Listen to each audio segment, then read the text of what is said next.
বাবা মালিক যখনই দেখি তখনই চিকেন খায়, আমাকে খাওয়ার আগে আমি লাফিয়ে পালিয়ে যাই বাবা।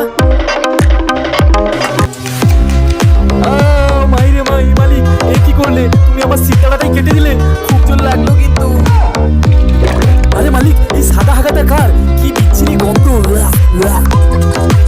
মাইসেলফ দেশি বোটকা, ফোটায় ফোটায় আছে নেশার খাজানা। আরে মালিক, আমাকে এই হাগার পুকুরে কেন ফেলে দিলে? আমি তো সাঁতারও জানি না, ডুবে মারা যাবো এক্ষুনি। আয় মালিক, তুমি ঢাকা লাগিয়ে দিলে, এবার আমি নিঃশ্বাস নেবো কিভাবে? ওরে বাবা, মালিক এত বড় চিপসের প্যাকেট কোথা থেকে পেলো? নিশ্চয়ই মালিক চুরি করেছে, নাহলে ডাকাতি করেছে। শালা ফালতু মালিক একটা। মালিক, এই শালাটা তোমাকে চোর বলেছে, শালাটাকে পুরো একদম ভেঙে গুড়িয়ে দাও।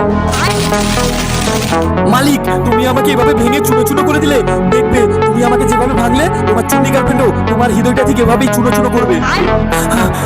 ও বাবারে মালিক, আমি আর একটুখানি হাগার পুকুরে থাকলে তোমাকে মরে যেতাম। আরে মালিক, এটা আবার কি দিলে আমার করে? আমি তো পুরো পাথরের মতো শক্ত হয়ে গেছি, নড়তেও পারছি না। মালিক, আরে মালিক, কোথায় গেলে তুমি? তাড়াতাড়ি আসো আর আমাকে গরম তেল থেকে তোলো, আমার পথ পুড়ে গেল জি। বন্ধুরা,